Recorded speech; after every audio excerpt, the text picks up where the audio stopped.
Hello, all my wonderful Backflow customers.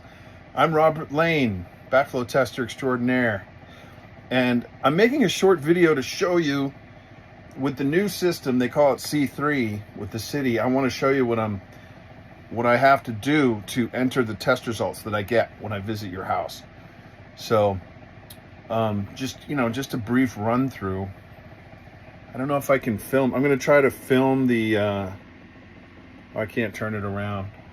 Anyway, I'm on my computer and I'm going to start. So start your stopwatch and let's see how long it takes me to enter a single backflow test. All right. So go. I'm going to put in an address. I'm not going to tell you what it is for privacy.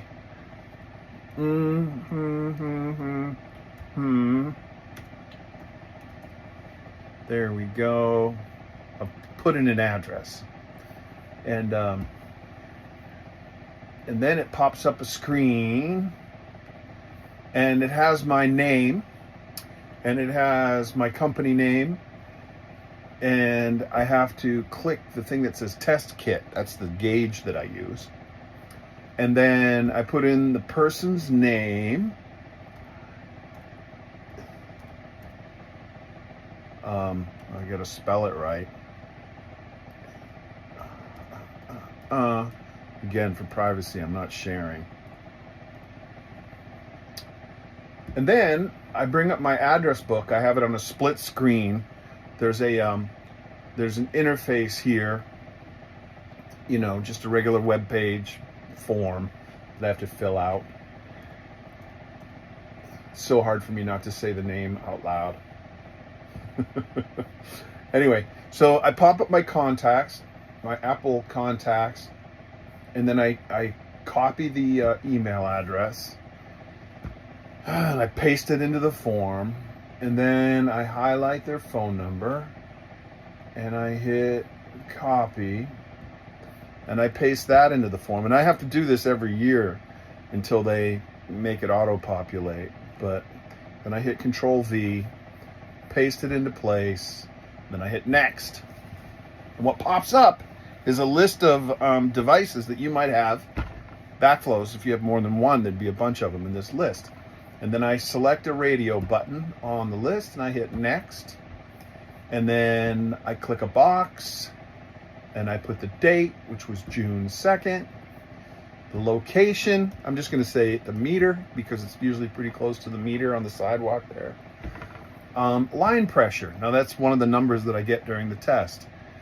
So line pressure was 80 psi. I put in 80, and then it asks me, were there any visible cross connections? I say no. Is the backflow properly installed per city standards? I just say yes.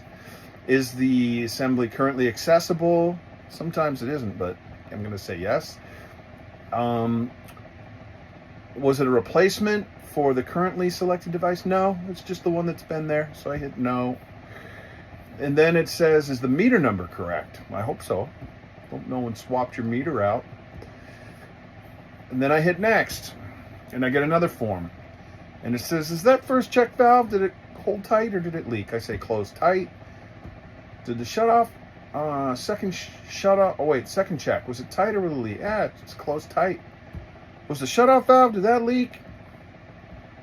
I'm going to say it was closed tight. Then I have the thing that asks me the value of check valve 1, how much pressure it held back. And it held back 7.4 PSID. So I enter that. And that was the apparent. But what was the actual? Oh, the actual was 7.4. It actually held back 7.4. Then it says, when did the relief valve open? And so then I look at the number for the relief valve. It opened at 2.2. And then it said, did you make any repairs? And I say no. And then I hit next. And then it asks me if I certify that this is true and correct. I hit the checkbox. And then I put my electronic signature. And I have to type in my name, Robert Lane. All right. So I don't know if you can see all that, but it's all there. And then I hit submit, and then boop-a-doo, it sends you an email. Okay, now multiply that by 30 that I did on Tuesday, and that's pretty much my evening. What was that? 5 minutes?